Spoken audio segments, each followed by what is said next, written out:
Assalamualaikum warahmatullahi wabarakatuh. Oke, balik lagi di channel kesayangan kita, calon konselor. Ya, masih dalam mata kuliah konseling anak luar biasa. Oke, kemarin kita kan sudah membahas tentang pengertian anak berkebutuhan khusus. Yang belum tahu boleh cek linknya di deskripsi ya. Pada hari ini kita akan membahas tentang kategori anak berkebutuhan khusus. Tapi tenang, saya nggak sendiri. Saya ditemani oleh teman saya yang bernama Sri Aminah. Baik, untuk Sri Aminah dipersilahkan. Baiklah, langsung saja. Kami dari kelompok 2 ingin mempresentasikan materi kami. Baiklah, sebelum pembahasan, perkenalkan, nama saya Sri Aminah, NIM 19641023. Di sini saya bersama rekan saya yaitu Krisyawa dan Multi. Baiklah rekan-rekanku sekalian, di sini kami akan membahas mengenai kategori anak berkebutuhan khusus. Nah, dalam kategori anak berkebutuhan khusus ini ada 2 pembahasan, yaitu yang pertama, anak berkebutuhan khusus bersifat sementara atau temporer, dan yang kedua, anak berkebutuhan khusus bersifat tetap atau permanen. Baiklah rekan-rekanku sekalian, anak berkebutuhan khusus yang bersifat sementara atau temporer adalah anak yang mengalami hambatan belajar dan hambatan perkembangan. Nah, hal ini disebabkan oleh faktor-faktor eksternal. Misalnya, anak yang mengalami gangguan emosi karena trauma akibat diperkosa sehingga anak ini tidak dapat belajar. Nah, pengalaman traumatis seperti ini itu bersifat sementara. Tetapi, apabila anak ini tidak memperoleh intervensi yang tepat, boleh jadi akan menjadi permanen. Nah, anak-anak seperti ini memerlukan layanan pendidikan kebutuhan khusus, yaitu pendidikan yang disesuaikan dengan hambatan yang dialaminya. Tetapi anak ini tidak perlu dilayani di sekolah khusus. Di sekolah biasa banyak sekali anak-anak yang mempunyai kebutuhan khusus yang bersifat temporer. Dan oleh karena itu mereka memerlukan pendidikan yang disesuaikan yang disebut pendidikan kebutuhan khusus. Contoh lain yaitu anak yang baru masuk kelas 1 sekolah dasar yang mengalami kehidupan 2 bahasa, di mana di rumah anak berkomunikasi dalam bahasa ibunya atau bahasa daerahnya gitu, misalnya Sunda, Jawa, Bali atau Madura dan sebagainya. Tetapi ketika belajar di sekolah, terutama ketika belajar membaca permulaan, itu menggunakan bahasa Indonesia. Nah, kondisi yang seperti ini nih dapat menyebabkan munculnya kesulitan dalam belajar membaca permulaan dalam bahasa Indonesia. Nah, anak-anak seperti ini pun dapat dikategorikan sebagai anak berkebutuhan khusus sementara atau temporer. Dan oleh karena itu, ia memerlukan layanan pendidikan yang disesuaikan atau pendidikan kebutuhan khusus.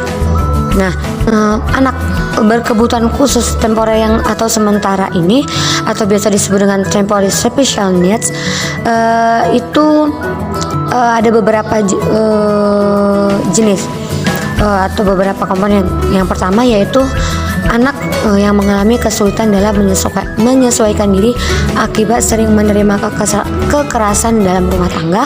Kemudian yang kedua, mengalami kesulitan konsentrasi karena sering diperlakukan kasar oleh orang tuanya nih. Nah, kemudian yang ketiga yaitu mengalami kesulitan kumulatif dalam membaca dan berhitung akibat kekeliruan guru dalam mengajar. Dan yang terakhir yaitu yang keempat, anak-anak yang mengalami trauma akibat dari bencana alam yang mereka alami. Jadi ada beberapa faktor nih dari anak-anak yang mengalami kebutuhan khusus sementara atau trauma-trauma dalam hidupnya. Nah, mungkin itu pembahasan atau penyampaian materi dari materi pertama. Kemudian materi yang kedua tentang anak berkebutuhan khusus bersifat tetap atau permanen, itu akan dijelaskan oleh rekan saya Kak Krisyawa dan Multi. Kepadanya disilahkan. Baiklah, langsung saja saya akan melanjutkan pembahasan Yang kedua yaitu kategori anak berkebutuhan khusus yang bersifat tetap, yaitu anak-anak yang mengalami hambatan belajar dan perkembangan yang disebabkan oleh faktor internal.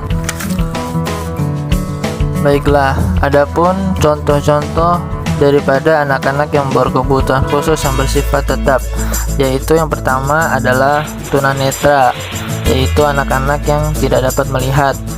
Yang kedua ada tunarungu, yaitu orang-orang yang sulit untuk mendengar. Dan yang ketiga adalah autisme. Autisme adalah beberapa kondisi di mana seseorang memiliki tantangan dalam kemampuan sosial, baik itu dalam berbicara maupun komunikasi nonverbal. Gangguan yang keempat yaitu adalah gangguan emosi, di mana seseorang anak itu sulit untuk mengendalikan emosinya. Dan yang kelima, disabilitas intelektual, gangguan perkembangan syaraf yang menyebabkan keterbatasan pada kemampuan adaptasi fungsional dan intelektual. Dan yang keenam, itu ada disabilitas belajar. Ini berbeda dengan disabilitas intelektual. Disabilitas belajar ditandai dengan kelemahan pada kemampuan utama akademis seperti menulis, membaca, dan berhitung. Yang ketujuh ada gangguan wicara, di mana seorang anak itu sulit dalam berbicara atau berkomunikasi. Dan yang kedelapan itu adalah cedera otak traumatik yang disebabkan oleh hantaman kepada kepala atau badan yang terjadi secara sengaja ataupun tidak sengaja. Dan yang terakhir adalah tunadaksa atau kelainan tulang. Ini bisa disebabkan oleh patah tulang atau penyakit tulang lainnya. Dengan kata lain, anak berkebutuhan khusus yang bersifat permanen sama artinya dengan anak penyandang cacat. Jadi, anak-anak yang sudah disebutkan tadi membutuhkan intervensi khusus untuk meningkatkan perkembangan intelektual, sosial, dan mengatasi hambatan dalam belajarnya. Baiklah, itu tadi penjelasan dari kami mengenai kategori anak berkebutuhan khusus yang bersifat sementara maupun yang bersifat tetap. Terima kasih untuk teman-teman yang sudah menyaksikan. Jangan lupa like ya.